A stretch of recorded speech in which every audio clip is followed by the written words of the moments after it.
The Roman Empire had the most powerful army in the world. Practically no one defeated the Romans militarily. Why? They not only had superior strategy, they also had superior weapons. And the reason Roman sword called the gladius was so powerful is that they had properly been tempered. A Roman blacksmith would take iron ore and beat it on an anvil with a steel mallet to make it flat and even. Then he would put the metal in a furnace. When the metal became red hot from the fire, the blacksmith would be able to detect dark spots in it, which indicated areas of weakness. Wherever he saw a spot, he would hammer at it until he couldn't see it anymore. Then he would take the glowing metal and thrust it into a very cold water. This will cause all the molecules in the metal to move close together, strengthening it. After this, the blacksmith would take the sword out of the water and put it back into the fire. The metal will heat up again, and he will check the area where he had previously worked on the spot. If it was still there, he kept working at it until it was completely gone. He will repeat this process until no more spots remain. In this way, the sword would repeatedly be subject to a process that took it from burning fire to hammering to ice-cold water. Whenever a blacksmith finished making a sword, he would engrave his own name or mark on it. So every Roman sword identified the person who forged it. And every blacksmith who worked for the Roman army had a contract stipulating that if any of his sword broke, he could be put to death. This guarantee that the sword would not break was crucial to the success and safety of the soldiers. They would be going into a world of battle, and when they were in the middle of pressure of combat, they couldn't afford having their sword break. If they did, their lives could be jeopardized. The soldiers had to be able to place confidence in the strength and durability of their weapons. And the only way they could trust their weapons was to know that they had gone through this tempering process.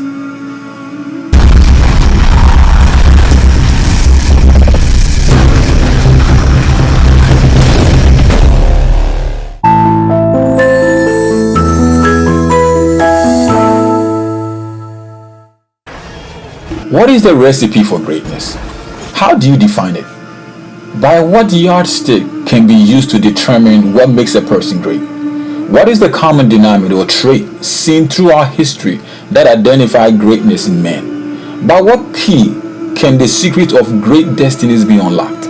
As part of a Ghanaian custom, as is the culture of many, a naming or dedication ceremony is a very special day in the life of every newborn child. Giving a child a name confers an identity which can either fight or promote their destiny. In all the various naming ceremonies I've been to, never had I ever heard any parent giving their baby the name Lucifer, Judas Iscariot, Jezebel, Adolf Hitler, or Idi Amin. Nah, they always go for names like Abraham, Sarah, Isaac, Rebecca, Israel, Rachel, Benjamin, Moses, Peter, and so forth. We give such names hoping by association the honor bestowed upon such prominent individuals will rest also on our children. But why do we love and celebrate these current or historical figures so much? Though we are drawn to them by their gifts and charisma, something intangible about them keeps us glued. I remember when it was reported in the news that Nelson Mandela was admitted to the hospital due to a lung infection. People around the world were literally holding their breath. What was it about this man that made us afraid to lose him, even though he was advanced in years?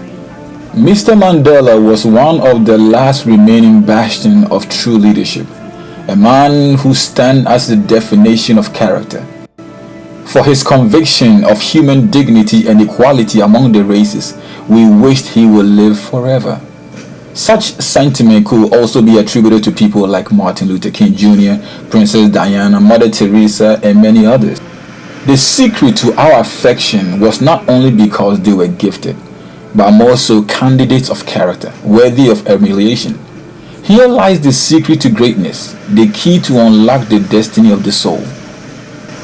The greatest legacy one can pass on to one's children and grandchildren is not money or other material things accumulated in one's life, but rather a legacy of character and faith. Without the safeguard of a strong, noble, honorable foundation, an element of character. Every house of power, position, influence, notoriety, fame, talent, gifting, dynamic oratory, persuasiveness, intellectual superiority, academic excellence, and achievement, or managerial skills is but a ticking time bomb, a train wreck in slow motion.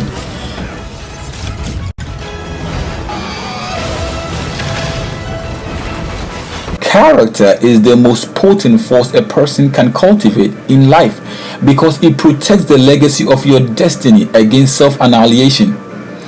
It will enable you to be a success personally and professionally as you carry out your purpose, vision, and goals in life. Many who have emerged as leaders in our world today seem to believe that the primary qualities needed to address our troubled, demanding times are great vision, academic or intellectual superiority, dynamic oratory or other communication skills that have the power to persuade, management expertise, and the ability to control others. However, time and again, history has shown that the most important quality a person should and must possess is the moral force of a noble and stable character. Across the globe, we have seen leaders fall apart ethically and morally. Many leaders start strong or appear to, only to end up crashing and burning. Through the building like a fireball. A number of leaders have operated under a reputation of integrity that was only a facade. While they appeared competent and well-adjusted on the outside, they lacked real substance within. They were missing the element of moral force, and their ethical poverty eventually became evident. The public did not know who these leaders were until they became immersed in scandals due to their reckless conduct, often finding themselves facing legal consequences for unlawful financial practices, theft, extortion, cheating, perjury, and the like. No matter how many accomplishments a person achieves, no matter how much money he makes, and no matter how high he goes up the ladder of success, if he is deficient in character, his talent and skill are no guarantee he will stay on top or that he won't pay a great price. You can ask Bill Clinton, Jimmy Swaggart, Kobe Bryant, Bernie Madoff, Lance Armstrong, Eddie Long, and many others. Their character flaw caught up with them. For some, it tainted their reputation. For others, it virtually destroyed their life as well as the life of others. It serves as a caution to all that what we do in secret may be personal, but never private. The Clinton affair, the unpaid intern, and the commander-in-chief. I did not have sexual relations with that woman. Swaggart is stepping down from his powerful TV ministry while the Assembly of God Church investigates him for having an affair with a prostitute. I have sinned against you, my Lord. I sit here in front of you guys, furious at myself. So I sit down with myself for making a mistake of adultery.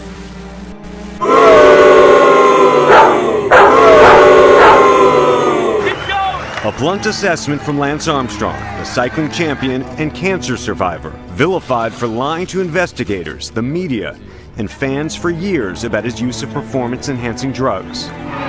Armstrong was banned from competitive cycling in 2012 for life and stripped of his record 7 Tour de France titles after the U.S. anti-doping agency called Armstrong the ringleader of the most sophisticated, professionalized, and successful doping program that sport has ever seen. Welcome back. I'm Rick Sanchez. There is very troubling information tonight about Bishop Eddie Long, powerful, well-known reverend and pastor who has a television show, one of those mega churches with 25,000 people in it. What they accuse the bishop of doing is kind of creating this atmosphere where engaging in the words here, engaging in a sexual relationship was a healthy component of developing your spiritual life.